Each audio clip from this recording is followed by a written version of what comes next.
I am representing Sustainable Agriculture Foundation, Africa. And globally, we are known as Sustainable Agriculture Foundation.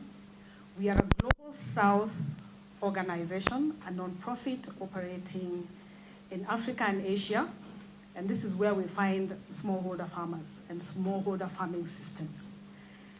Our mission is to support the development of smallholder food and market systems to make them better so that they function properly, and that these farmers, their communities, and nature thrive together. So we are operating in Kenya, reaching or having a mandate for sub-Saharan Africa, and we are present implementing projects and programs by ourselves and through partnerships in Kenya, where we have our largest footprint, and we are also present in Tanzania, we are present in Zambia, and we are present in Sudan. The war. Farming must go on, and those farmers do need support like any other farmer. So what SAF does in terms of programming, we have 3 portfolio areas. One is what we call the agri-entrepreneurship development. Remember, in our country, and this is common throughout Africa and maybe in Asia, extension services are few and far between. That is what it is. So what we are doing is that we are developing last mile entrepreneurs as a way to bridge the gap between technology and farmers. We all know VBAs, we know agri-entrepreneurs by the government, we know FSCs. So it's the same model. And then we have seed systems development, especially for food crops, where we want to bridge the gap in the access and availability of newer seed materials from research to the farm, using what we call the lab to land approach. There's a lot of research going on through the CGs, through our own National Agricultural Research, CALRO, but sometimes these seed technologies just remain there. So we are working with this government and agencies and private sector to try and move these new seed technologies and make them available to farmers within reach. And so we work with the private sector, seed companies, to ensure, those seed varieties are available, they are commercialized, and that farmers can buy them from the nearest outlet. Thirdly, we also work in inclusive finance, and especially indexed insurance, where we are a pioneer. Years ago, we were implementing something called Kilimo Salama, which was just to discover and explore how insurance can be made available to our smallholder farmers. And we came up with the indexed insurance, which today is commercialized through Acre Africa, which is owned by PTA Re, and where SAF owns 20%. And this is the model that we use, that we come up with these innovations and then we ensure that they are commercialized for posterity. And therefore, if SAF winds up, maybe because of lack of funding, our footprint will still be available. So we are the implementing partner for the Nutrition in City Ecosystem, which is an initiative of ourselves, SDCs, that's the Swiss Development Corporation, the Swiss Institute for Tropical Medicine, ETH Zurich, and we are implementing this program in Africa, in Kenya, in Busia and Bungoma, in Bangladesh, in 2 cities whose names I'm not able to quite pronounce, and then we have a partner in Rwanda who we are also supporting from Nairobi, so that we implement this nutrition program, and whose objective is really to contribute. We are making our contribution to improved diets, so that we tackle undernutrition, overnutrition, by ensuring that we are supporting farmers to produce nutritious and safe food, which will end up in our markets, on our plates, and as well, creating the environment that supports, the production of food and consumption of food to thrive. So we are very, very excited about this summit, and we remain committed to ensure that all of us get food in our bellies, safe food for that matter, and that we contribute to the SDGs. Thank you very much.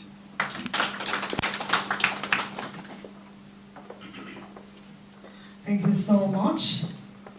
Now, without further ado, allow me to welcome onto the podium the Country Director, Global Alliance for Improved Nutrition, that is GAIN, Madam Ruth Okoa. Karibu sana.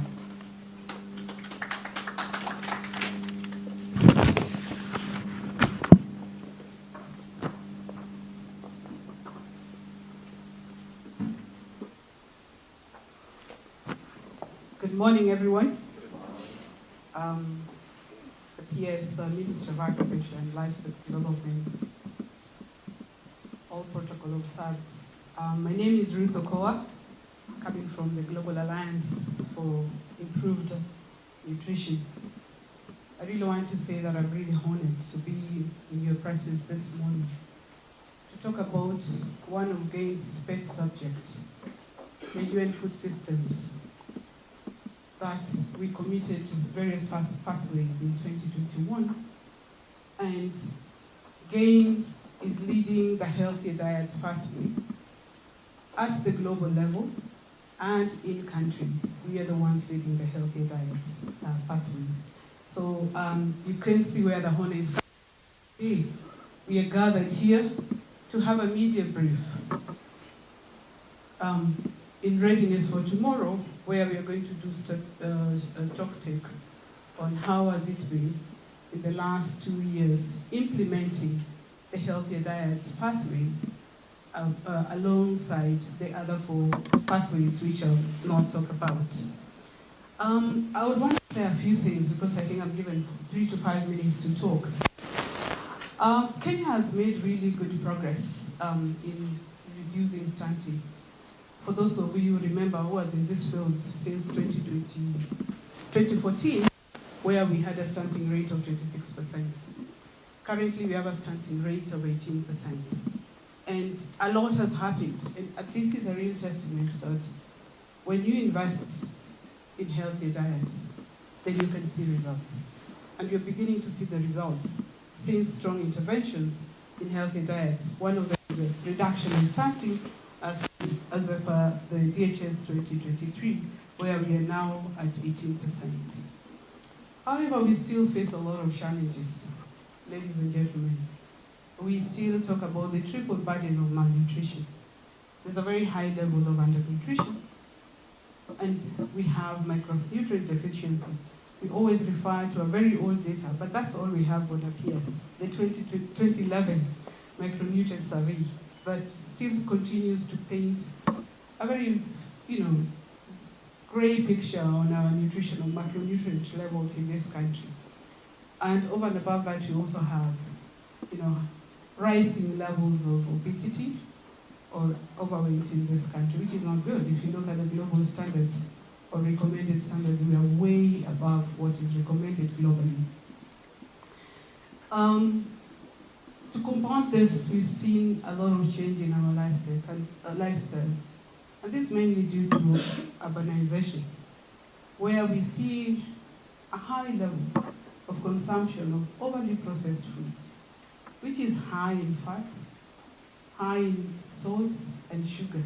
And this is not good for our health. And if you talk to any parent here, they'll tell you how the young people prefer KFC to Manabu. Is that true or false?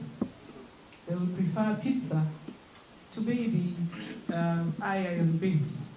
And we've seen that has led to obesity and a high level of non-communicable diseases. In 2022, GAIN did a survey just to find out why are people not consuming vegetables? And the reports were alarming. But also what we found out from WHO, that only 5.2% of Kenyans, adults, that is you and me included, eat the recommended grams, that is the 400 grams of fruits and vegetables per day. So our nutritional situation is still alarming in this country. And I'm glad that we're having this convening, and we will continue to implement our pathways as we prescribed in the UN Food System Summit of 2021 to try and reduce or combat some of the things that I've talked about. We also have seen the rise in climate change, which leads to a lot of economic shocks. We've seen rises in food prices. And that naturally means that, people are not going to eat the right quantities and qualities of food that they should, and compromising healthy diets. Somebody once said that the most difficult thing or the most expensive thing is to have healthier diets. It's not so 100% true. We can have healthier diets by really looking at our own traditional foods, but which we've realized that people are moving away from what is regarded traditional to what they think is modern or Western. So to a higher level, we've seen traditional food like vegetables being exported, and we embrace more overly processed foods. So to talk a little about the Global Alliance for Improved Nutrition Gain, as I said, that at the global level, we are leading the healthier diets pathway, and even at the country level, we are leading that. And we've done a number of things to support the government, that is the Ministry of Agriculture and also the Ministry of Health, in looking at the policies that enable the consumption of healthy diets. One of the years we've worked with the ministry currently to review the food and nutrition policy that, again, worked with KIPRA to review and other stakeholders to look at what has changed over time. What would it take to have a policy that would deliver healthier diets? And you're working on that, and you're almost finishing, and we'll be able to develop policy briefs that will bring to the Cabinet Secretary's office for onward transmission to Parliament, so that we make some critical changes that would support in the delivery of healthy diets. Just also to mention that GAIN was the first organization to support the government of Kenya to introduce mandatory food fortification in this country. So we've seen the fortification of wheat flour, ugali flour, and also edible oil. This is meant to really look at the critical aspect of micronutrient deficiency, which, as I said, is alarming. If you look at the deficiency in zinc, vitamin A, and other minerals, then you know that large-scale food fortification is very important, and combining with biofortification of crops, particularly iron beans, that GAIN has really been involved in over the past. In recognition of the role played by small and medium-scale enterprises, again, GAIN is leading the SUN Business Network, that is the Scaling Up Nutrition Network. Most of our food moves through the SMEs value chain. Look at aggregation, look at transportation, value addition, and storage. So GAIN has taken that and working with the SMEs in the food system transformation to see how we can support the SMEs to deliver healthier diets and more frequently and at affordable rate. So my plea today, because I said I'm not going to take a lot of time, I know the media, you play a very powerful role in shaping opinion, in influencing consumer, and also changing behavior. I really want to appeal to you that as we have these conversations between today and up to Wednesday, when we'll be doing the stock taking, that you support in communicating the behavior change needed towards consumption of food to help us deliver healthier diets. There's a lot of myths around food. There are also a lot of cultural issues around food, but this has worked to the detriment of mostly adolescents and women. If you look at some communities, there's a lot of myth around food. So we want you to support in giving the right information and promoting what is that right information towards the consumption of healthier diets. Thank you very much, and we're glad that you graced us with your presence.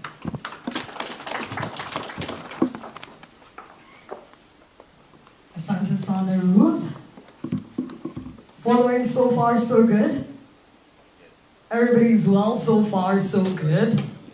All right, now, as we all know, the National Convener for Food System Transformation in Kenya is the Cabinet Secretary, Ministry of Agriculture and Livestock Development, and the convener appointed a multi-sectoral technical working group committee, christened the National Food System Technical Working Group, co-chaired by an appointed technical officer in the CS's office, and of course, the FAO representative to Kenya. So as we track the status and the achievements of Kenya's food system transformation, allow me to welcome the representative of the Food and Agriculture Organization of the United Nations representative, Hamisi Williams. A huge round of applause, ladies and gentlemen.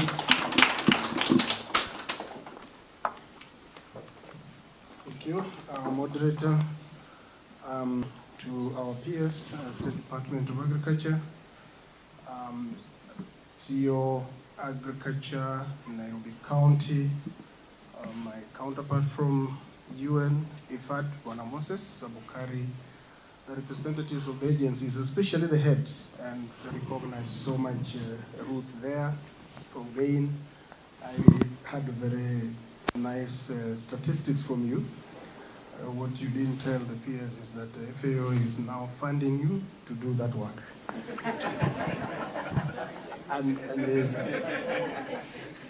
and we actually chose GAIN because they're doing a very good job, the peers, especially on the areas of nutrition that we were actually whispering about over there. I also recognize Madam Kioko here for the good work that they're doing. But most importantly, let me also recognize the work that is being led, spearheaded, being chaperoned very competently by the Minister of Agriculture, from the convener's office and also the State Department of Agriculture. For sure, we wouldn't have made the strides that we have if the government, led by the ministry, was actually not very much taking the keen attention that they're giving to this particular one. I'll just tell you, PS, that why we are gathered here today is that we are flowing in to the regional convention that will happen in Addis. Now, from the UN and from the UN Secretary General's space, we have already had blocks across the globe. The Asian bloc has already done their convention, South America's bloc has done, and now the last bloc that is going to do their convention is the Africa bloc. And the Africa, all conveners will be convening in Kenya between 5th to 7th of May on the preparation of this bloc towards the UNFSS+4 that will happen in July in Addis Ababa.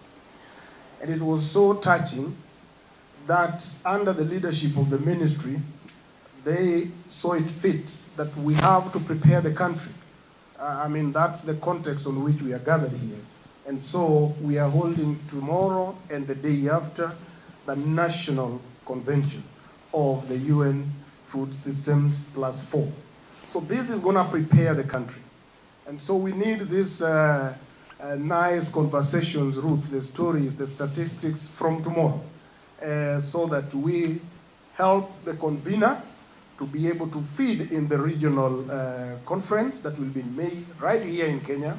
And then from we will be going to the summit as a very strong bloc. There are a few things that will be critical for us. What will we be showcasing at the region, I mean at the global level, as Africa? And then you come down here, then you ask, what will we be showcasing at Kenya, as Kenya, with the convener that we have achieved since Rome? Because those are 2 good years. And now the conversation is we don't want to just have it as theoretical stories. We want the tangible, practical sense of what we have achieved that we can showcase. And I can tell you that working together with the ministry and all the stakeholders, Kenya has a number of those.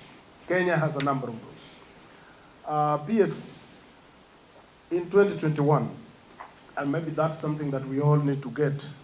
In 2021, if you looked at the way the world had moved, under the Millennium Development Goals, the world made some progress. If you look at the statistics of what was happening in the Global Hunger Index from 2014, coming down towards 2019, there was quite a lot of progress. By 2020, December, we were talking about 575 million people who are at the rate of going hungry. That number having reduced from almost 800 million by 2009. So there were gains there. But then from 2019, 2020, something was broken. And one key one was the COVID-19. That disrupted us big time and brought in a lot of disjointed efforts that people are now going to do at different corners. And therefore, the conversation that the Secretary General had with the UN agencies was, we can no longer look at the issue of food and nutrition as a standalone aspect. It is a system. So we have to make sure the system works. It is important we understand why this is called the UNFSS. It's a food system. So we no longer want to look at just production and you go home, productivity and you go home, whatever and you go home. No. We want to look at it as a system, because even if transport itself is the one not working, to move what you've produced in Narok to Mkulima market, that thing is, the system is broken. And therefore it doesn't matter how much you produced in Narok. So because these things affect our food security. So we must give the broader meaning of the food security that has to be with affordability, accessibility, availability. Those are the aspects that food systems that we are looking at. And that is why this conversation is doing something very unique. If you look at the membership of the Food Systems Secretariat that were convened right here in Kenya, it is with so many state departments. Education is here, health is here, agriculture, livestock, name it. Because it is not only one state department that can do it. The state Department of Agriculture will do a lot. But if the aspect of safety alone is not working, and actually PS, we were whispering on the same here. And he's just asked me, where's WHO in this? And Moses, I just remembered that surely, even us, we are victims here. I mean, we are perpetrating some of the gaps that I see. And from that point alone, we have actually committed, PS, that we get WHP on the table, we bring UNIDO on the table, I'll bring Moses already is here on the table, so that we can convene again an expanded conversation with the UN agencies. Because they have to also do their part, if we are to do our part. Ruth is talking a lot about the statistics of malnutrition. That is domiciled with UNICEF. So UNICEF has to come here and have a conversation with us at the same time. And that I commit that we will do. But my point here was that we be very clear on what the UN food systems mean. And that is now clear for us. Now you come to Kenya, and what have we done? And I want to tell you that we're so proud, because in 2021, when the first summit was held in New York, I guess I must say, and Moses, you should just agree with me, that Kenya had one of the best presentations over there. And actually arising from that, we were one of the country that was already clear on our pathways, the pathways that the lady was talking about here.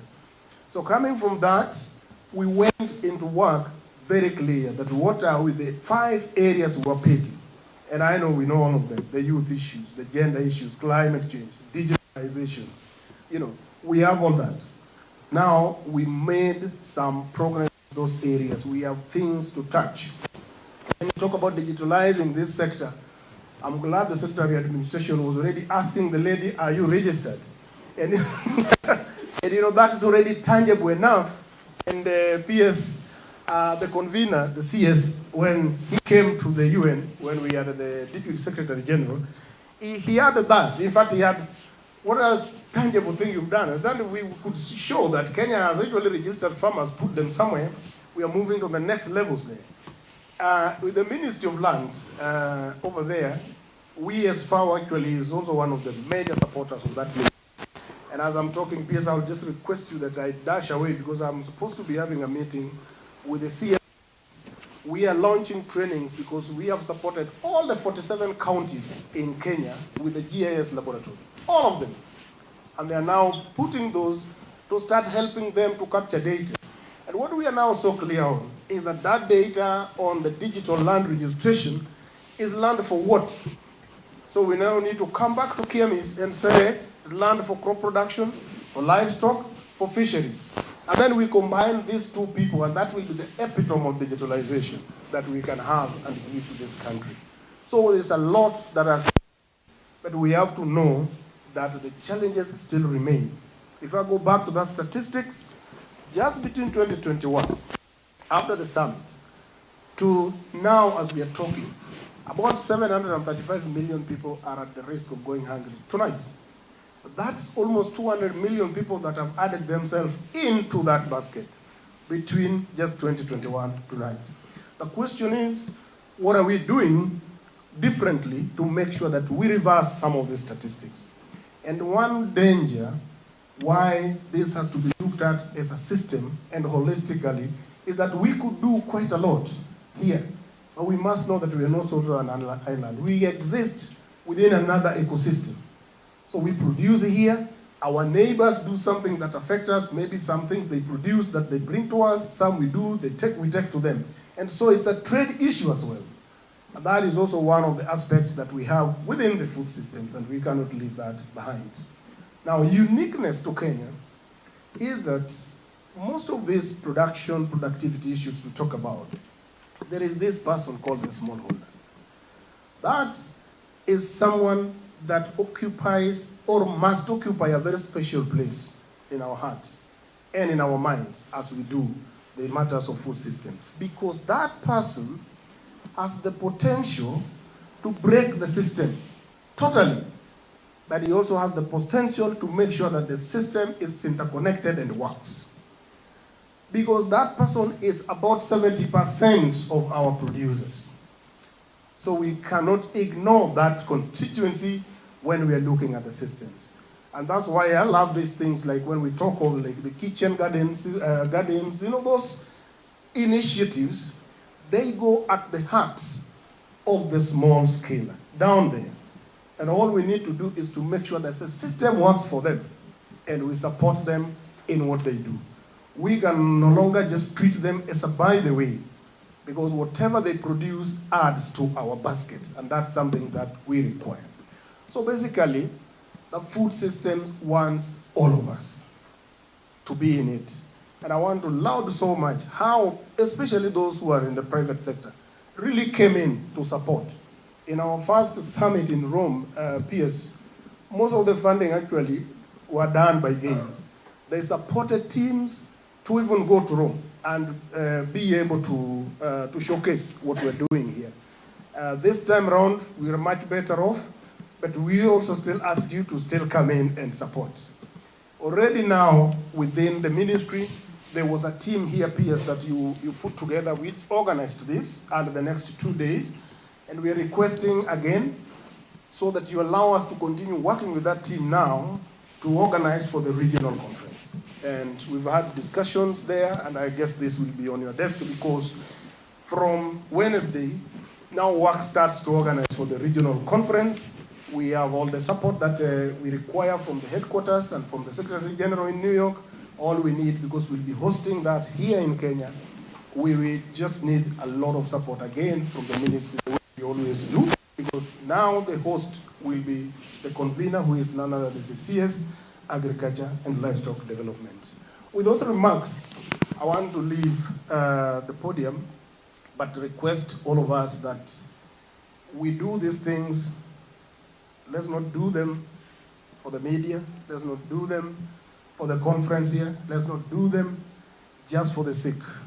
Let's do these things for real, tangible production, food and nutrition security matters in the field, so that we make sure we improve on the standards of everyone in this country. That very statistics we are talking about tells me that agriculture sector has 11% more chance of improving the living standards of somebody in the rural as compared to any other sector. So this is the sector that we need to be in.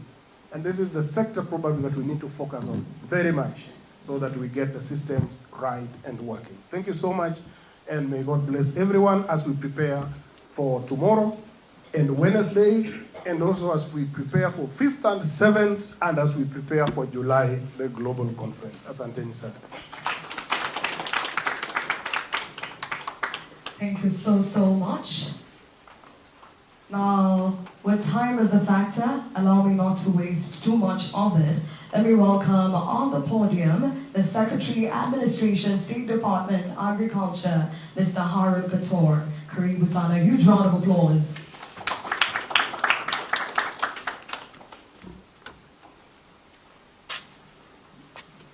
Thank you very much. Good morning again, members. My task here, first, is to welcome our Principal Secretary, but before we get to that, I wish to invite the Deputy Director from the Ministry of Basic Education, Millicent Ochola, who is the Coordinator, National School Meals Program in the State Department for Basic Education, the Ministry of Education, for about 2 minutes to tell us more about the issue of the meals, school meals program, before we welcome the Principal Secretary.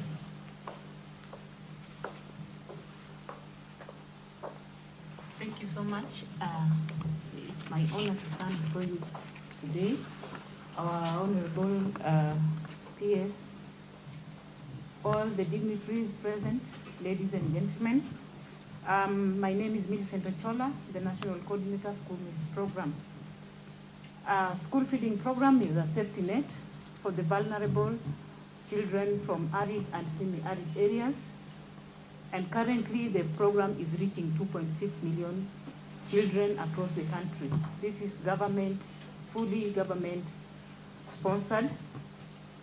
And how do we fit into the food systems?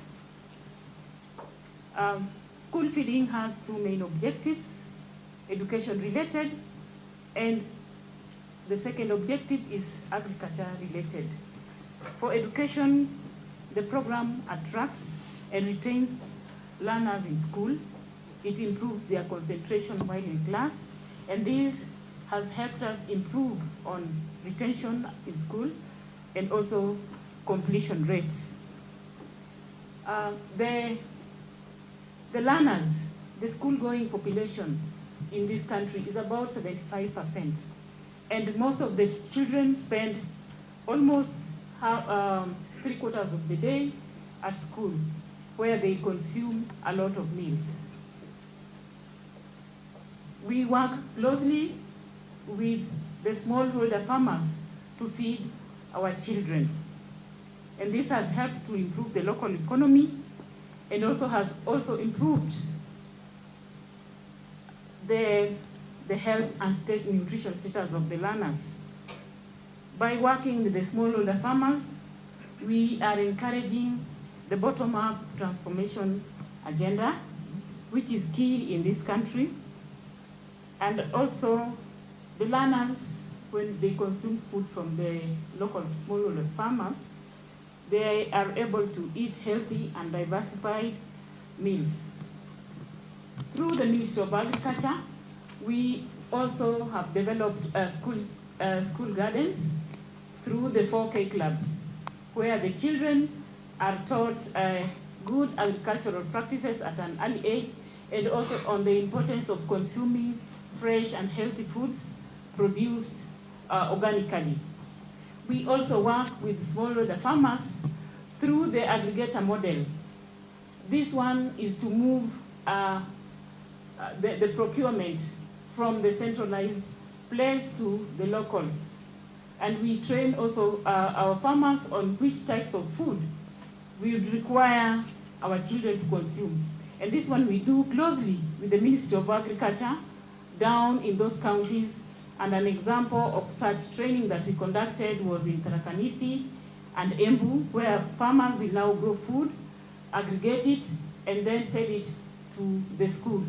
This one is also helping in making the school meals program climate friendly by reducing the distances from farm to fork, reducing on the carbon footprints.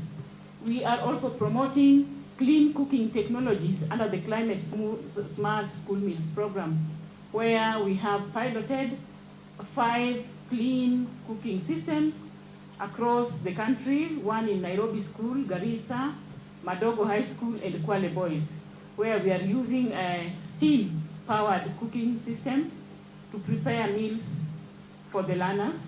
And this one has reduced on the carbon emissions and also reduced on the time taken in preparing food. Ours is to invest and sustain food system transformation through working with farmers, and I think that is why we fit in this space. We have made a lot of progress. When we made commitment during the 2021 Food System Summit, we have made progress. At that time, we were at 1.8 million learners. Now we are moving, we have 2.6, and our major commitment was to reach 10 million learners by the year 2030. And that one we are doing with a huge support from the government. And as I conclude, we are training our children from an early age the importance of growing food and eating healthy. The CBC curriculum is promoting this. And if you have a CBC child in your house, just watch the way that children organizes herself. I have a little girl. She has a plate in the morning where she has fruits, she has some milk, she has everything. And she says this is what we are taught in school. So let us continue promoting and sustaining our food systems from that early age moving forward. Thank you so much. We had breakfast in the morning. Food security is our business in the ministry. Please, let's clap with a lot of strength. Thank you very much. Just to pick a line from our chief officer on the issue of Nairobi, working in Nairobi from January to December, and also having our rural constituencies. Remember to register yourself as a farmer. Be part of the 6.45 million registered farmers who are actually part of this food system analysis. I wish to welcome our Principal Secretary to this discussion, so let us be upstanding. As I take this opportunity to welcome my Principal Secretary, your Principal Secretary, the Principal Secretary, State Department for Agriculture, and the Minister for Agriculture and Livestock Development. Let's give a big applause. As you can remain seated, I thought Moses was to say something. Yeah, can we give Moses to say a word from IFAD? Moses, before I... Thank you very much, Governor P.S. Do appreciate it. So on behalf of the IFAD Country Director, we are also pleased to be part of this process. And IFAD, for those who don't know IFAD stands for the International Fund for Agricultural Development, with the largest agri-public development bank representing smallholder farmers in the world. And we do this through investment. We invest directly in rural smallholder farmers. In Kenya, we have a lot of ongoing projects. We have project on livestock, which under the Ministry of Agriculture. We have a project on cereals, and one of them system, and I heard somebody, the chief officer from Nairobi, talking about food safety issue. We also have supported farmers to reduce post-harvest losses. And I think and then for the food system, we also have a project on blue economy. And lastly, we have a project on what we call rural financing. So we want to make sure that we support all the rural value chain actors to have access to finance to address the chain in the food system. And then for the food system, two things I want to mention globally. IFAD has supported Kenya. Kenya was part of the country to pilot. They used the tool for the financial flow to food systems. So this was that IFAD developed with the World Bank.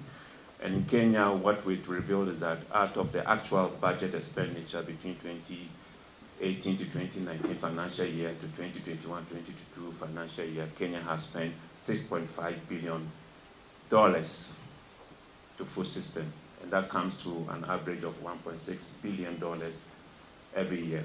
So Kenya developed a food system action plan, and the tool is supposed to help Kenya to have a benchmark. So we are asking the government that not only we have the National Agri-Food System Investment Plan, to have a benchmark of at least setting your budget around $1.6 billion. That is the minimum. So it gives you an opportunity to, in terms of your financing, to have an ambition moving forward. The second tool that we work through the Dutch government is what we call foresight for food system. We also know that the population is growing. There are a lot of drivers. So 2025, what would the Kenya ecosystem look like? But there we have 5 scenarios to see which is the desired state we want our food system to look at, and work with the different actors to see how best, with a concerted effort and collective action, we can work towards achieving a food and sustainable environment where you produce food that is healthy, that is nutritious, and that's sustainable and doesn't impact on the environment. And lastly is the issue of food waste and food loss. An average person in Kenya sitting in this room wastes 99 kg of food every year. And that, if you multiply by the population, it comes to 73 billion Kenyan shillings. That is wasted money. But here's the case, the government has also developed a national nutrition action plan. For over 5 years, they need 73 billion to implement it. So do the math. We waste 73 billion a year, but we want to implement the action plan, we need 72 billion. So please let us, as part of this food system action, let us also commit to behavioral change communication. Let's also contribute to reducing food waste and food loss. Thank you very much. Thank you. Can you clap for Ulysses? You'll also allow me up, a colleague here, a former colleague, the Dr. former PS. Actually, you need to say a word. Yes, a word. You know, we are in a place of knowledge. Thank you very much, PS. I'm really humbled. I've been in this space for quite a while, and I do agree we are making a lot of progress, no doubt about it. The statistics from GAIN is very, very, very impressive, and I believe as a country, I have participated in the entire process, and I'm really happy with the effort that all the stakeholders have put in this, Mr. PS. I think you have a big team supporting you, the work of your ministry. And I believe this is only the beginning. We are going to have a strong country position. Let us also have a strong regional position so that when we are in Addis Ababa, the continent is felt. Thank you, Mr. Pierre. Thank you, thank you, thank you. I felt that I should give Daktari to say a word because he has been also in this position as a PS secretary. Otherwise, colleague team, the various presenters from different institutions and the media team and the Gen Z. Congrats. Can you clap for her? You know, you may not be clapping. No, that's what happened in life. People end, and then you realize that there was a very active person who made us together and create a good environment for discussion. Ladies and gentlemen, I think we have talked a lot, and I was listening, and I was saying we are alive in terms of ideas, in terms of programs, and a passionate action plan going forward. I've listened to quite a number of on which way to go and what we should do and why we are here. I think of important is that we are here because we are alive, because we have eaten food. That's rule number one. If we are not alive, we should have been here. And if we have not eaten food, so food comes first. And because food comes first, on a day like today, a Monday, first week of the week, we need to create the foundation, lay a good foundation for the week from the food sector. Because everybody is alive and will start the journey for the week because they have eaten healthy, nutritious food.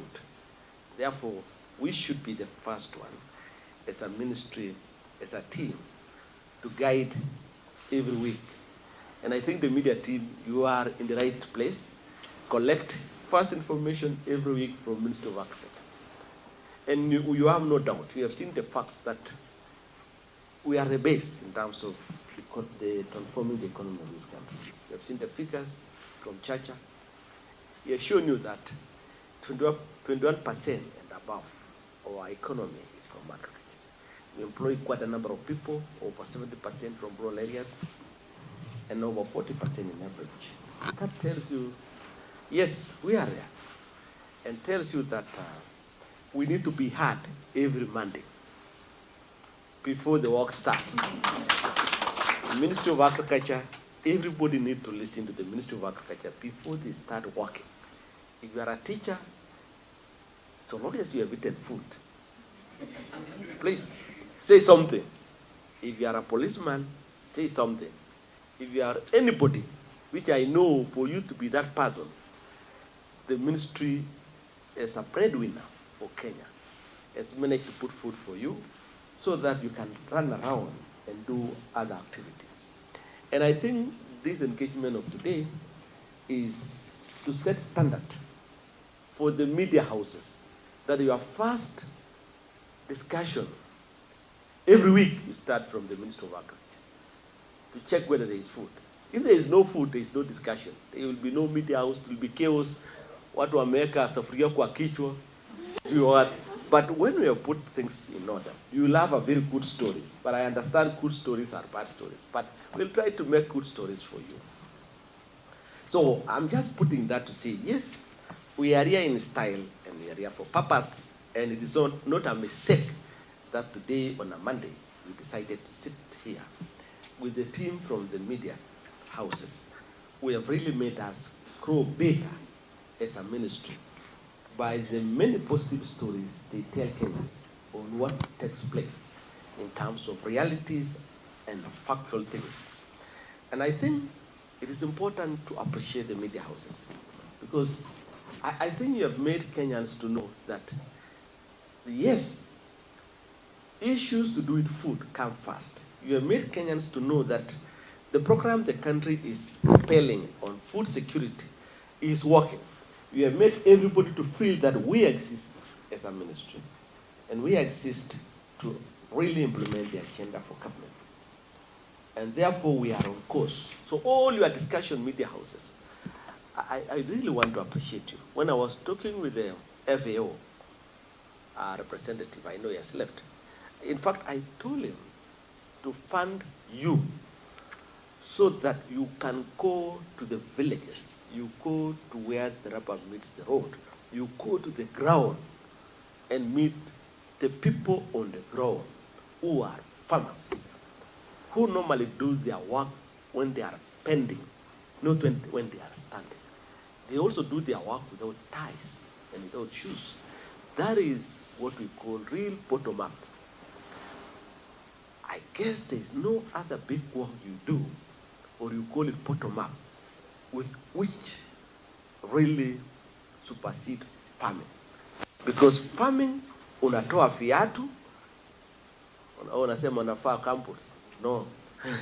If you are lucky, but unatoa viatu, you bend down to make sure that you till the land before you stand up. So it is bottom up. And when I see you with ties, I sympathize with you because the ground is different. I'm just telling you because tonight the ground is different. And that is why I felt that as part of the communication on the big day, we need to have photographs, real issues on the ground, real farming on the ground, the farmer talking and telling us how that farmer feels about the various interventions this administration has put in place and what are the challenges. That one is what the world wants to listen to. Not a PowerPoint, very nice presentation, You know, if you do, you know, we are smart in Nairobi. If we do PowerPoint, you know, cut, craft, very nice. But we are saying, let us be realist and let us move to the ground. And I want power to finance these media houses. To go around and Chacha, please, I've talked with Tamisi. Let these people move out and let us also finance them. Let us really tell the true story about Kenya. True story. Hakuna kuficha. Najua saa zingine watu wanapenda kuficha kwa kwanza. Let us tell the true story. Because the true story is what can change the food system in this country. It is about what is the true story. And I think in the Ministry of Agriculture, we have tried to tell the true story. Hata kama ni mbaya, ni mbaya. Kama fertilizer ni mbaya, tunasema ni mbaya. Kumeumana. And then we correct kidogo. At least the people also assist us. When we come out with realities, without hiding, because normally they know more than us, and normally they speak the truth. If you get those people who are honest, then you'll be able to correct the mistake and also to address the challenges. You know, when you were talking, I was thinking about, last week we had a science week. And as part of the discussion, before I just craft the message very well, is that when we were discussing with the scientists, it was a science week whereby under SICA, a big global consultative forum for scientists in agriculture, they met for a week in Safari Park to discuss which way to go the world on matters science in agriculture. And I told them, it is high time scientists should come outside the lab and read to the world the lab report. Because scientists, they like going to the lab. I don't know whether they have come out of the lab, but I guess they have come out of the lab. But they put in a report and put it in the shelf. He told the scientists, come out of the lab, read your lab report to the world so that we can solve the food problem the world is facing. But if you are still holding your report and you leave to somebody else to communicate your science report to the world don't trust non-scientists. And that is why many a times this very important research document on matters to do with anything but food now may not be implemented because the scientists don't come out of the lab and read the lab report to the world so that the world can feel and implement the scientific report from our trusted scientists. That was what we were discussing last week. And I believe as part of the icing of the discussion tomorrow and for the next 2 days, we'll try to make sure that with the team, to make sure that we also have an agenda on what are we doing on research. And there's so many research, what is the way forward? Otherwise, ladies and gentlemen, we are meeting here today with the media team, led by the Ministry of Agriculture. Our CS would have liked to be here. I think Chacha has passed his greetings because he's the main convener and the lead champion on matters to do with this UN food system strategic intervention, which was laid down in 2021. And it will be revisited and reviewed every 2 years. From 2021 to now, 2 years has lapsed, and it is time to do what is called stock taking, so that we can present the true picture or position about Kenya during the international summit, which will be in Addis in July this year. So as Kenya, based on our agile and our preparation style, we felt that we should have this media briefing for the preparation of the 2-day National Stock-Taking Summit, which will take place in Safari Park, where all key stakeholders will be involved to tell the Kenya story and position the stories as realist so that during the regional conference, which will be convened in Kenya, where the cabinet secretary is the convener on May 5th and 7th, then we have a consolidated, agreed true position about Kenya. And the Chinese start now. So, on our today breakfast is to agree and make a pronouncement that let us meet from tomorrow for 2 days at Safari Park to put our report in black and white for the big regional day on May, and therefore will be taken to the next international conference on UN Secretary Conference in Addis on July. That is why we are here with the media team and the stakeholders to really make an announcement and say the journey has started. We have talked here. You know, somebody talk about health issues and talk about if you don't eat well, what is the right terminology in English, in food, and in agriculture? Is it when you don't eat nutritious food, or if you don't eat well, or if you don't eat healthy food, or if you don't eat safe food? I don't know. It will end up with all those concussions. It will end up in unhealthy living, and you are likely to be sick, and then you will be in hospital, and you will spend more money in hospital if you had planned to eat healthy food. That is what it means.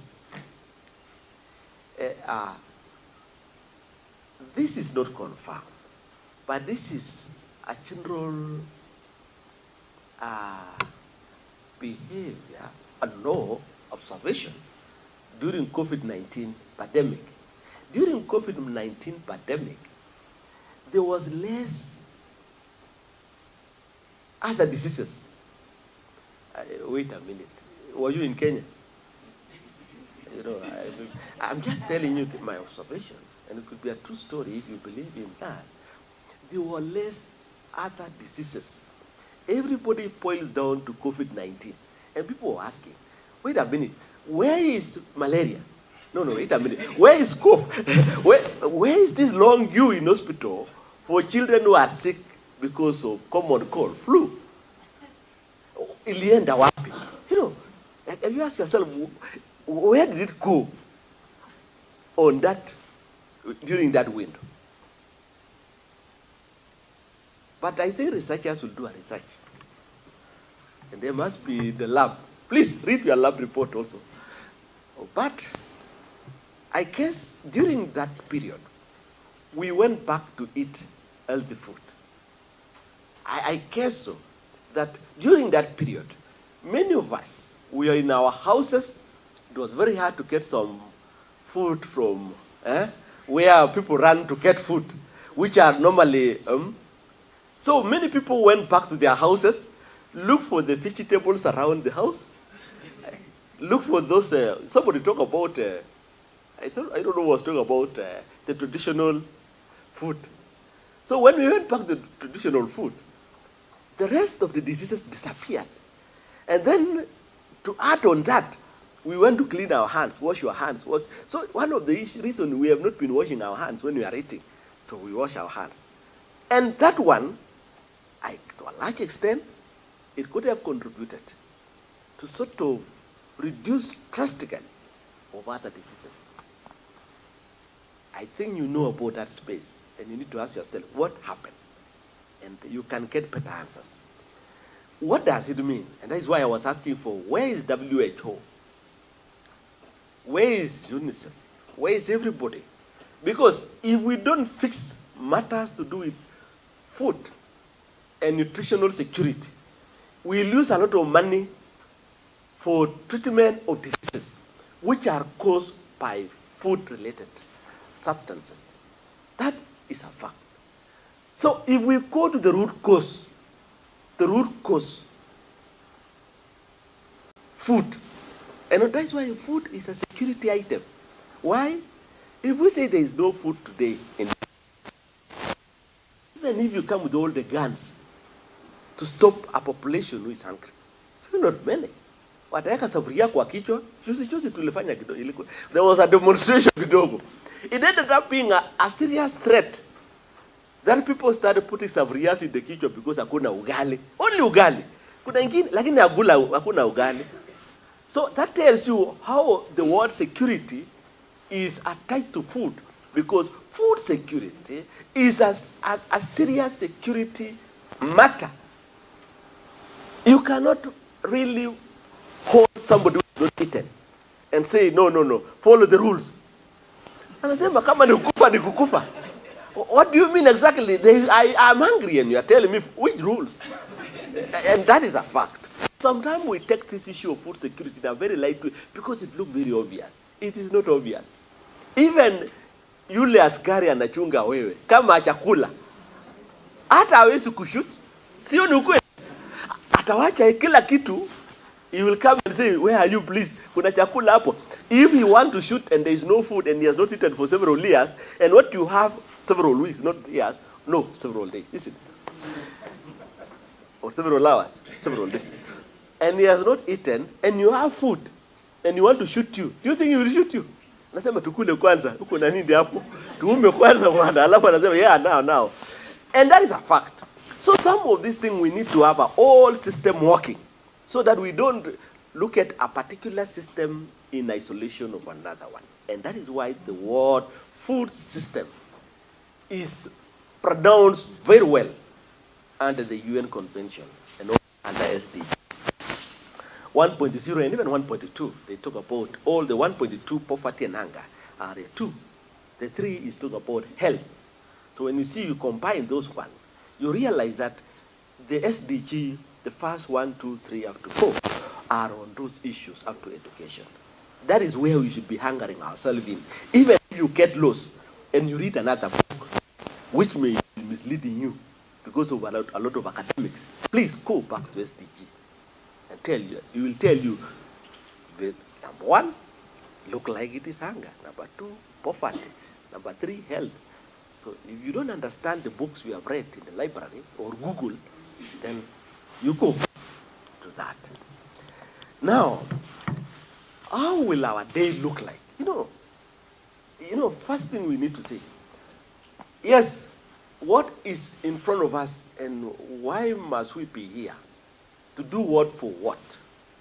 So we are saying, on that international conference which will be in Addis in July, as a country, we should stand tall because we are tall in Africa in terms of leadership on matters to do with agriculture. And we should provide the facts, because what normally happens is that we may lack facts, we may not provide the facts and they are there, or convene the majority on your presentation because you miss 1 or 2 things. And that is why, as we sit from tomorrow up to Wednesday, is to try to be factual, realist.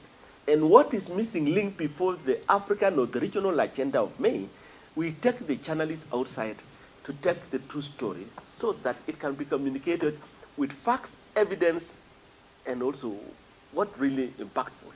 Because there must be an element of impact on what we are doing. And you know, Kenyans and also the media team, we have done a lot. We have done a lot. And we are not lying because you also feel it. And if there's a ministry where people talk on behalf of the ministry, it's the Ministry of Agriculture. Sometimes I go out, they tell me, you know the cost of living has come down. Then I tell them, no, but I'm the PS Agriculture. Oh, you are the one. Yes. The cost of living has come down. Unasikia wewe? I say, yes, nimesikia. What do you mean? Nilienda kununua unga, ni hii. Nilienda kununua fertilizers, ni hii. Nilienda kununua seed, ni hii. So, to an extent that they are telling us, stand up, wewe. Cost of living has come down. Do you know the cost of fertilizer is now 2,500? Do you know that we are no longer importing sugar? We are importing very little. Do you know that the cost of unga has come down, sugar has come down, generally cost of living has come down? Why? Because these are facts It's about the true story. And I wish that when we are crafting this story of ours, we really make sure that it reflects facts and figures and what every Kenyan feel that it's a true story. So that stories which are not true stories, please, let us be that team of the sector who want to change the way we report. And we just report things which are factual, where everybody can feel touched. If we say we have fertilizers which are 2,500 per 50 kilogram bags, if somebody is saying no, then we ask that person, wewe unaitwa nani? Wewe ni Mkenya? Wewe ni nani? You know, there are facts. So this is where we followed after the UN Secretary Convention, just in an action plan to make sure that we achieve on the 5 pathways. And I wish to make the following alignment during the discussion so that we are aligned from the World Core. There will be a discussion which we have put in place to address the UN Secretary Action Plan as a country, and one of it is matters to do it. Inclusivity, empowerment of youth and women in agriculture. That is a big story. And that is what we have aligned. And that we know what we have done. Issues to do it, employment of youth, we have employed 7 per ward, around now 9,500 we are on the channel. Because youth, Gen Z, wanapika kelele sana. But I have told them, please come around. What do you want to do? Even as, we don't want to block the ideas of Gen Z because they are the current leaders.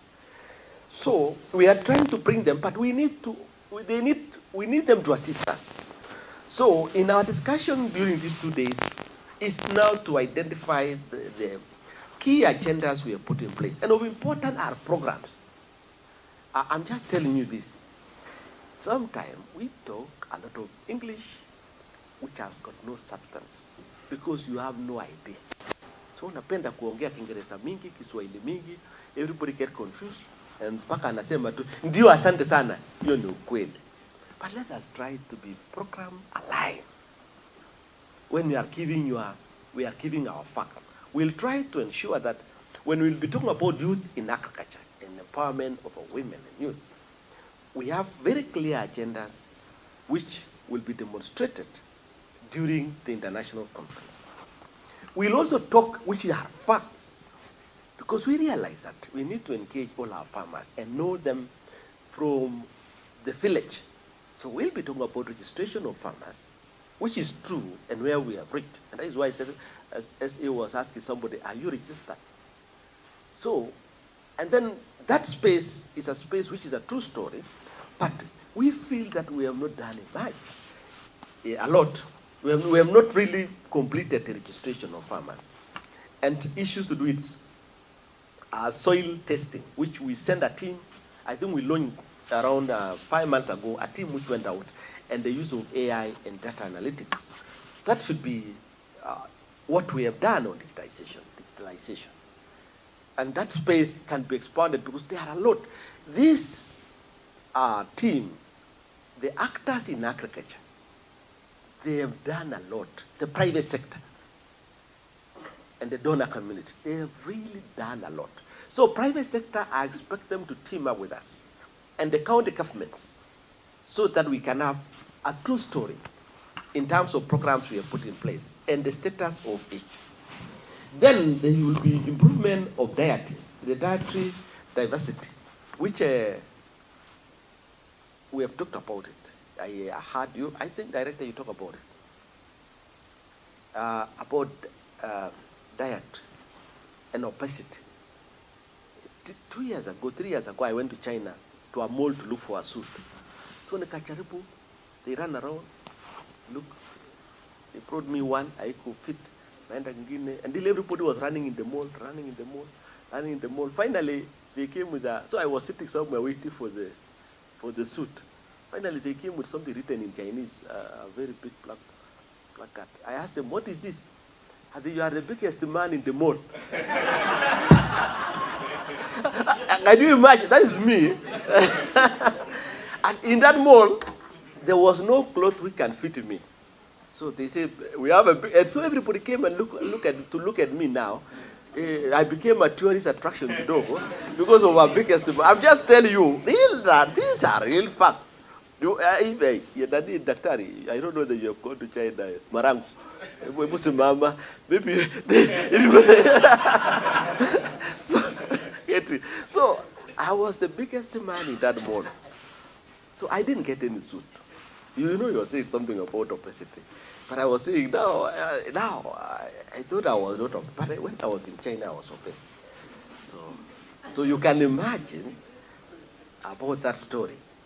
And then the other story is about this cereal, the attack. We need to attack this utilization of cereal crops or food which have aflatoxin, because that is the biggest problem to the young, to the children. You go and crush, unatengeneza wimbi, but we have realized there's a story in it, and we'll attack it very soon. That one but we want a teamwork with all Kenyans, so that as we attack knowing that it is for the sake of all of us, because the more we continue using those particular food, the more we get funny diseases and that stunted growth. I know the CS made a pronouncement, which you will now put it very well, that in terms of healthy living and safe food, we are saying we need to verify and review all the pesticides which are being used in this country to control pests and diseases.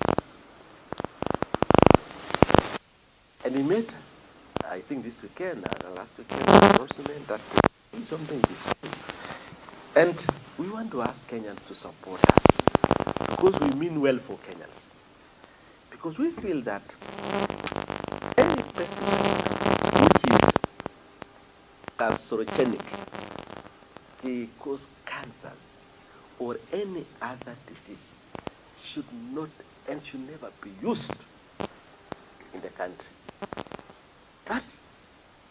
That is a rough journey. We are just asking Kenyans to give us support as a ministry. Because we are saying, if there are pesticides which are not being used in the country of origin, why should Kenyans use? If somebody manufactures pesticides and they are not using them, then we ask ourselves, why are we using them? You know, that's a journey.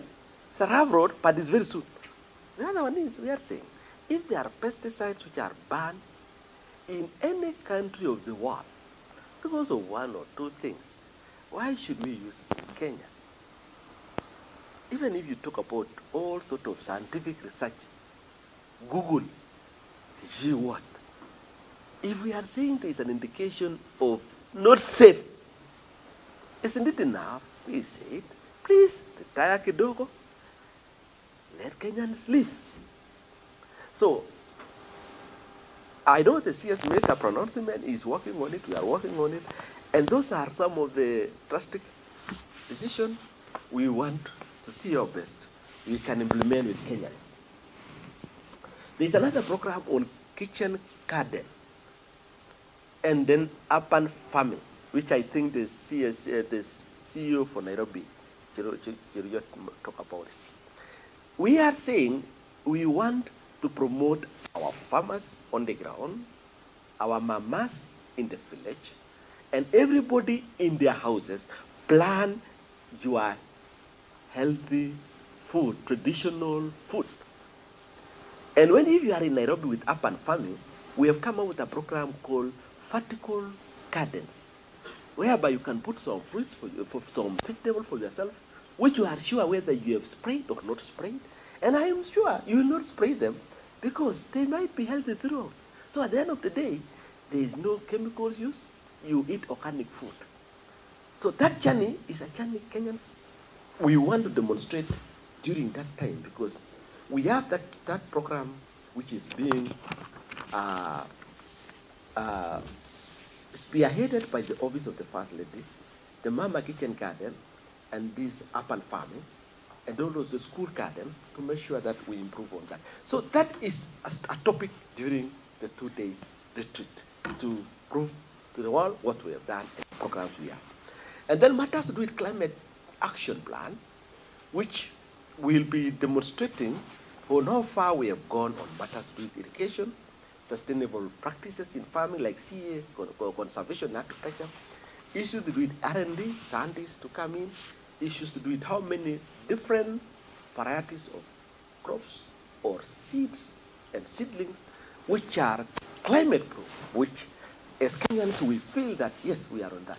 Like in sugarcane, we have managed to get 27 varieties of sugarcane which are high yielding, and also they are pest resistance in a way, and also they take a very short time from 24, now it's around 24 months to mature. Now we are coming with a crop which take around 14 months with high sucrose content. So those are the demonstration on that day, on these 2 days. And these are facts. So in the discussion, it's a big discussion. And then the last one is there was an element of financing, which the SACCOs have done great work. The commercial banks have done great work. The donor community has done great work. And different partners in the private sector has done great work to demonstrate the various models which are affordable and farmer-friendly when it comes to funding agriculture.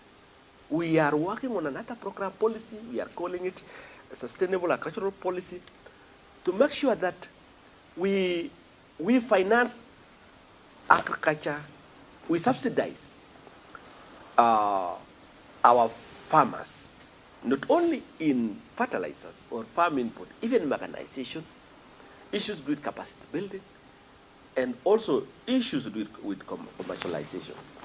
So we'll be trying to demonstrate that during the 2 days, so that we have a good story to tell. So I'm just giving you this so that you go and make sure the facts are right as we just present as a ministry and as the National Food System work group, which is being led by the CS.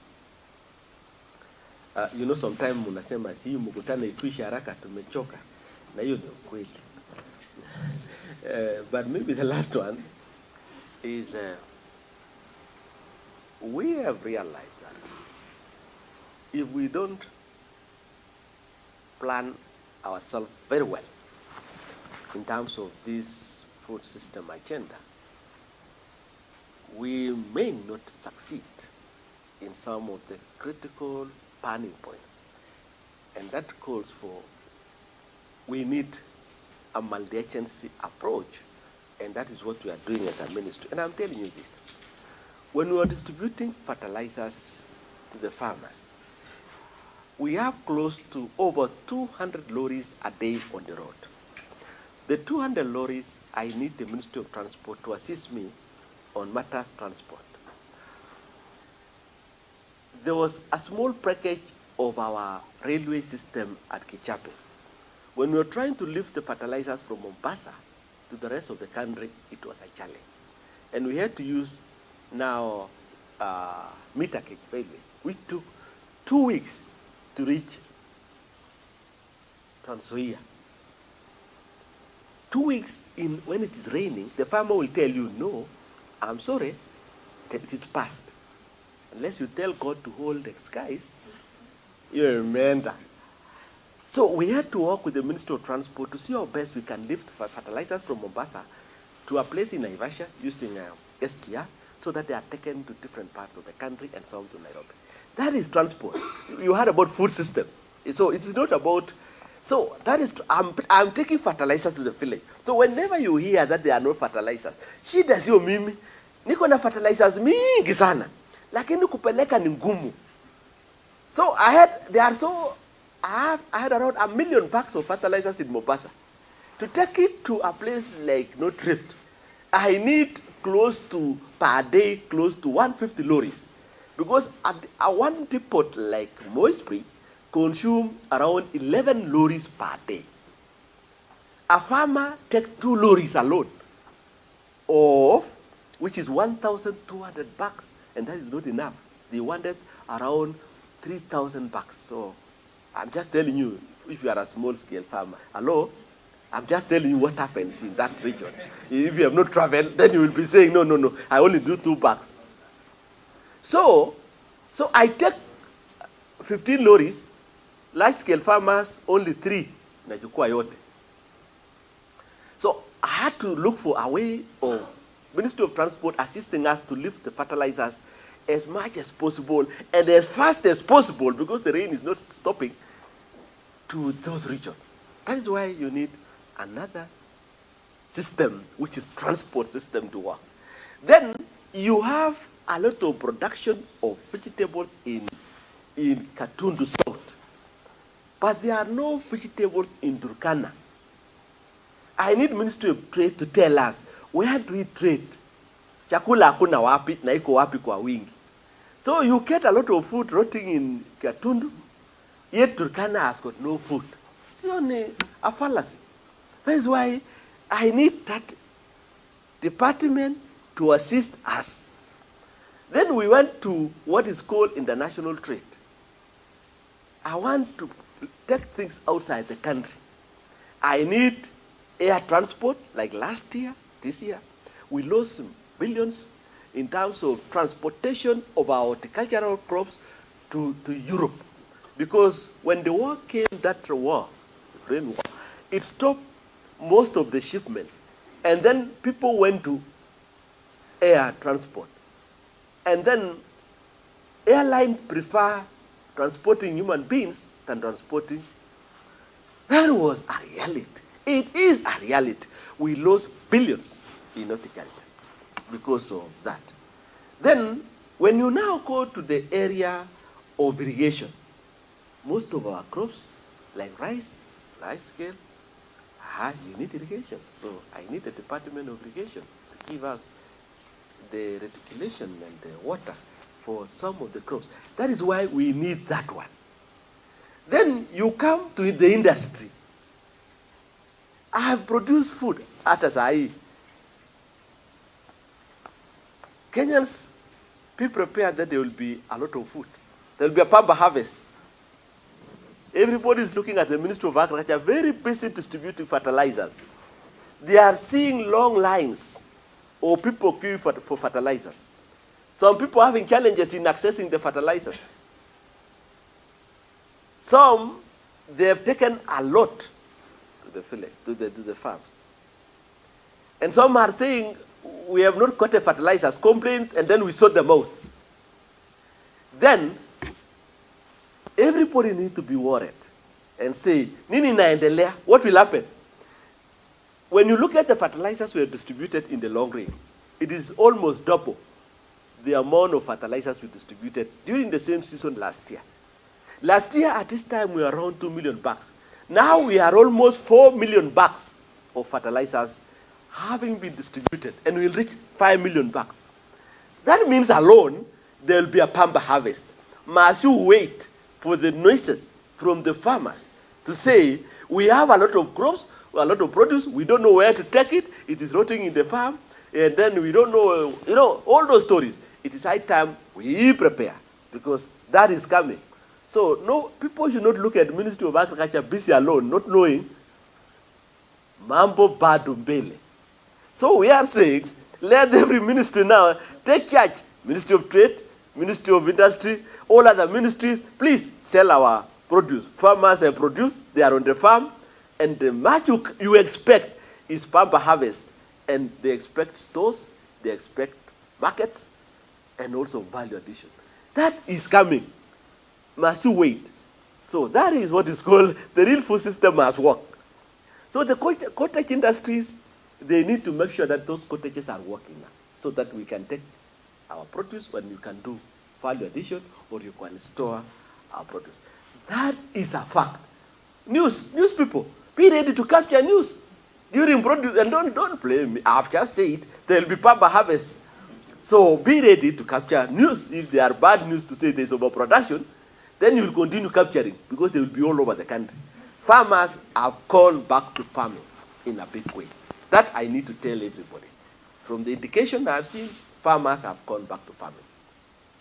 So I was just giving you an illustration why we need all other sectors to be alert and kushika laini and be focused.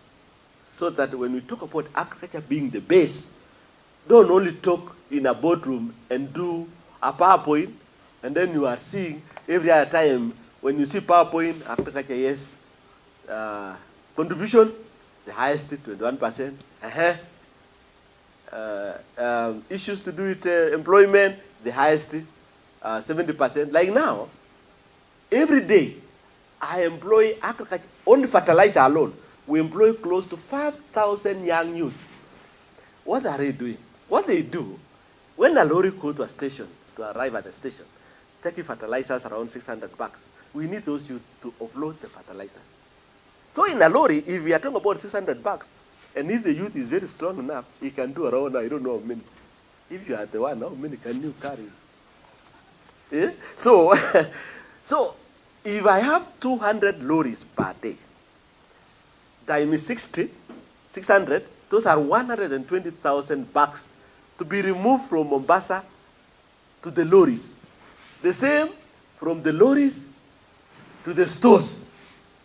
So if you are talking about 120,000 bags per day, and you have a youth, each youth can carry how many? Let us say 20 bags. If we do mathematics, 20 divided by 120,000 is how many? One youth will carry 20. There are 120,000 bags. How many? 61. 61,000. No, you are scaring me. So if a youth is carrying 20, then you need 60,000 youth. 6,000 youth. That is on to remove, to offload another 6. So 12,000 youth. If every youth will carry 20, umesikia? 20. Unapeleka 20, hata ukitoa moja. Nilijaribu kushika moja. Nikasema, I behave like it was raining, nikaenda kando. It is very heavy. Now, once they remove, I need around 120,000 motorbike strips, if there is a motorbike. But let us say some of the large-scale farmers, around 80,000, no, 40,000 are for large-scale. Then 80,000 to carry. So if every motorbike carry 2 of 80,000, so you need around 40,000 motorbike trips per day. I'm just telling you about, when you see these facts here, what Chacha presented, it is realistic. Then, in every lorry, 200 lorries, I need a driver, na yule mwingine. And then I need a petrol attendant, kuchasa. And then they normally go and pass through an hotel. And they sleep in an hotel somewhere. So wanakula hapo kidogo. So they contribute to the hotel. Those are hard facts. Alafu saa zingine naharibika kwa lori naharibika kwa njia. You need a mechanic kutengeneza kidogo. You know, I'm just telling you facts. You know, sometimes we talk, we need a scientist. These one of us are not scientists. They are real, what you call realities. You know, realities on the ground. And this is what happened in a span of this long rain season. So when you talk about that story, it's a true story. I wanted to tell everybody, it is a true story. I've tested it, I've felt it. And when you say there is no fertilizer, it could be, there's a strike in Mombasa, like there was a strike of youth. They refused to offload. We had to ask them something.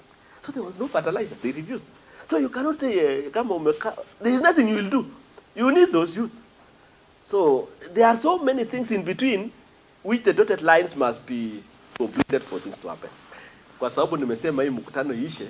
So ladies and gentlemen, welcome for the big day, 2-day workshop so that we can write the Kenya blueprint on the position on matters to do with food security, ready for the presentation, do the regional conference which will be held in Kenya, again in May, and thereafter we take it to the international conference, the UN conference, which will be held in Addis in July this year. Asanteni sana.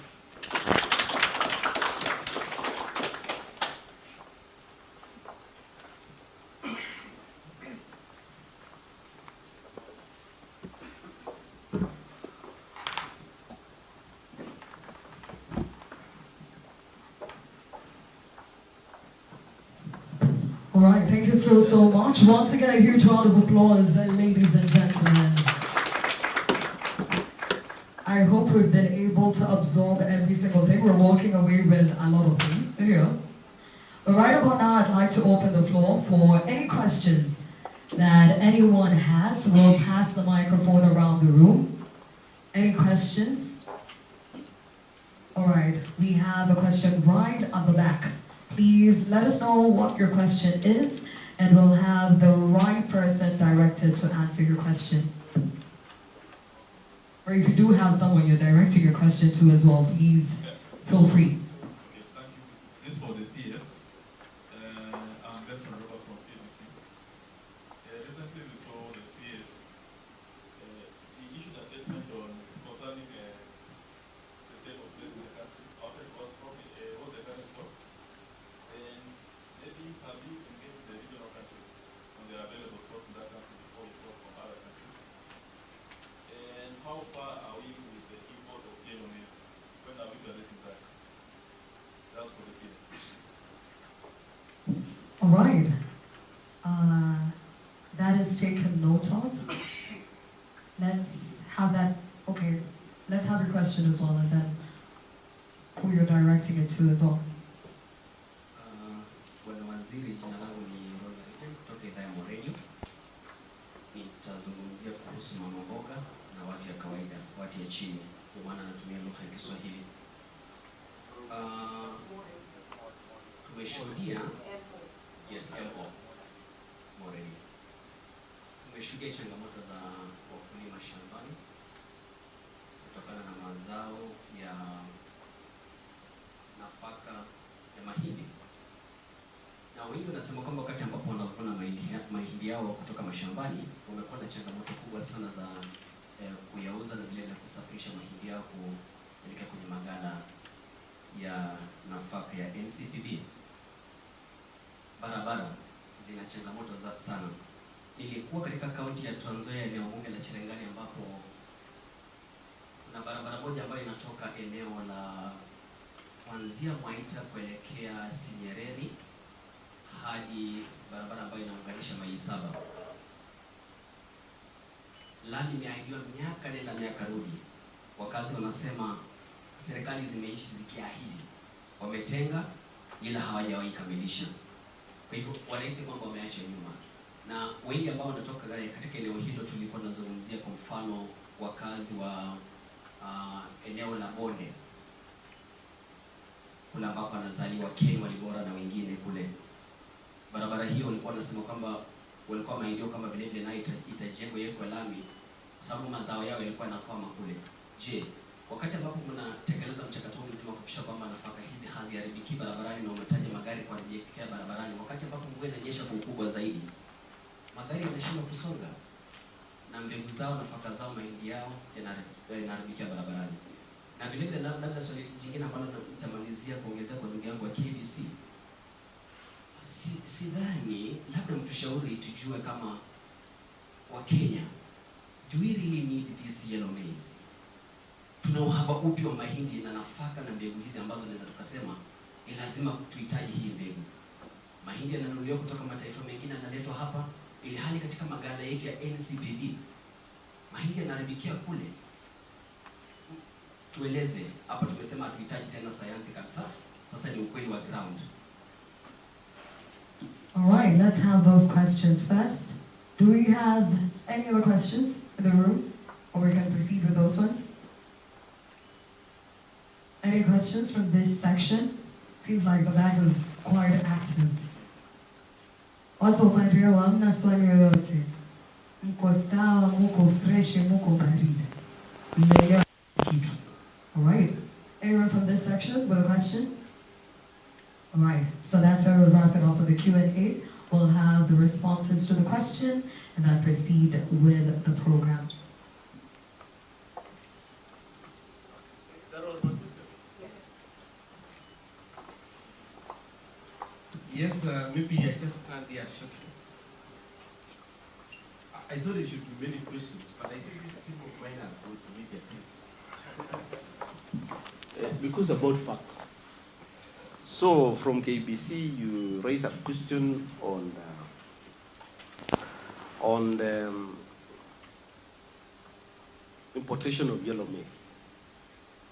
First of all, let me say the country every month requires 4 million bags, 90 kilogram bags of maize per month for human consumption. Every month. So when you do mathematics, you will require close to 48 million bags every year. Our production last year went up to 67 million bags. That is why we have not imported maize for human consumption, because we have enough maize. But when it comes to yellow maize, these are livestock feed. They are not for human consumption. And we lack that because you know very well that the cost of livestock feed is very high. We have not reached a mechanism whereby we have proper value addition so that the very many produce from the farm in terms of maize, vegetables, and stocks, and even wheat can be converted in a very efficient, effective way to feed livestock. So when you look at in the country, we don't have a value chain for livestock feed. So we are saying going forward, we need also to grow yellow maize in one of our farms. But meanwhile, because we don't have, and the cost of livestock feed has gone high, and there is competition between human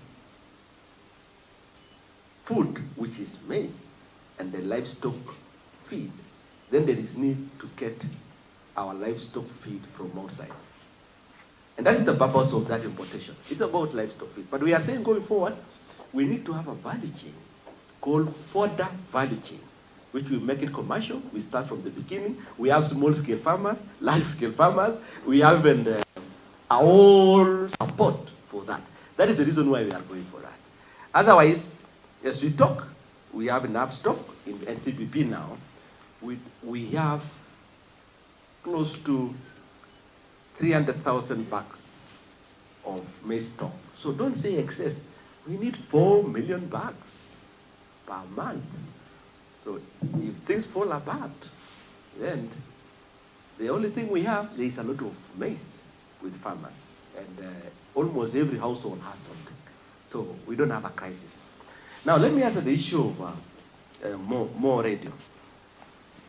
Now, you are talking about the issue of transportation in the village and rural areas. And your concern is our concern. That is a fact. It's our concern. Why? Two issues. Agriculture is devolved. Kuna pahali tunafika, pahali hatufiki. Counties are supposed to work on access roads to the villages. So when you see any challenge, it is more to do with a county road. But what we have done in some of the critical value chain, like tea and sugarcane, we have created a levy, tax levy, which is now being collected, like in this case for sugar, by Kenya Sugar Board, so that the Ministry of Agriculture through Kenya Sugar Board can assist on access roads. But as it is now, it is being collected by the county, and sometimes there are challenges here and there. But we are working with the governors. We have met with the governors, and we told them, if you are collecting cess from the farmers, use the money very well to build the road. So we are having a cohort to see how best we can work with the county government to improve on these roads. Because your concern are our concern as a ministry. But however, the plan we have with the counties now, you saw there's a new Sugar Act, it is meant to do that, and there's a new Sugar Board, and it says so that we bring order when it comes to access roads for farmers in the rural areas, which are not necessarily tamagotchi. You gave a long, frustrating story of some roads which have been pronounced and over-pronounced, and they are not being completed. That one, I'm not competent enough to give a status because that is squarely Ministry of Roads. So I think I will consult my colleague in the Ministry of Roads about this, given that it touches on my customers, the farmers. And I will do some passionate move to make sure that we keep attention and the issues are addressed. Because that is the ground. Where is Moi Radio? Hapo wapi? Hiyo ni ground, si ndivyo? Si ulikuwa kwa ground? Asante sana. So asanteni sana. Otherwise, is there another question there was? Okay. Only the last.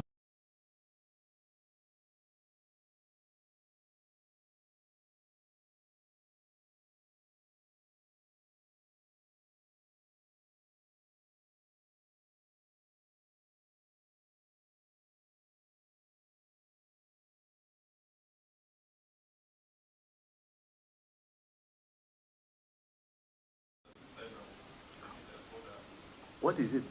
Order. Quota. Huh? Quota. Yeah. Quota. So I'm asking, last time reporters, those dealers were given a quota. They didn't use the quota because of lack of yield in the national market. So how confident are you that we find some yellow deals? And also, are you confident that we go to Uganda and Tanzania to see the available stocks? And if that is just to say that the $300 back at the NCTV, that's the and how much are farmers holding back? How much are farmers? How much are? Farmers holding the available stocks. Okay. As I told you last year, we produced close to 67 million bags. Our consumption is 48 million bags. It could have gone high because the population has grown. So ladies and gentlemen, even during our tomorrow's meeting, talk about numbers on population. Kenya by year 2090, 2050 will be having around 90 million people. So population has grown. So out of the 67 million bags, you subtract around 50 million bags, so we have around 17 million bags. But there was some maize which they were used to plant for production of livestock. So there's a little bit of it, and some farmers also exported the maize to South Sudan. So, and almost all of a sudden, there's been increase in prices for maize. So farmers, sure, are holding some little maize, but not much. We may not tell how much because, you know, I've just given you the national figures and the projection and what we consume. So we are talking about 17 million. So out of that, there could be some little with the farmers, which are still in their stock. But those are small-scale farmers. Because large-scale farmers, most of their maize are with NCPB. You mentioned something about quota, yellow maize. Yes, Uganda and Tanzania, you need to know that the maize produced from Uganda, we are big in Uganda on seed production. Kenya seed is in Uganda and also Tanzania. But when you float a tender, you know, it is international, so Uganda is also part of it. So we are yet to see the response. If they have yellow maize, we have no problem. So it's just an open tender, and in case that if there is in Uganda, then even the cost of transport will be easier. We'll get a lot from Uganda, but it is a winning bidder which will carry the day. Otherwise, asanteni sana. Si you eat breakfast to kule. Now, can you clap for everybody? And thank you on behalf of the ministry and on behalf of the government media team for the continuous support you give us and the attention you give us. And we'll be more than willing to support you in case you need any clarification. Asanteni sana. Thank you so much. Now, ladies and gentlemen, as we wrap up, I'd love to welcome Head of Communications once again, Joel Chacha, for closing remarks on behalf of the organizations present. to the media. So come on right up. A huge round of applause once again. Well, I think this is off camera. And allow me to just speak verbally, especially to the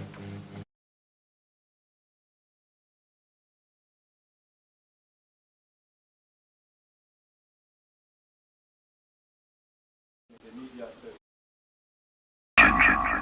More Radio, 88.2 FM. We are in charge. More Radio, 88.2 FM. We are in charge. More Radio, 88.2 FM. We are in charge. More Radio, 88.2 FM.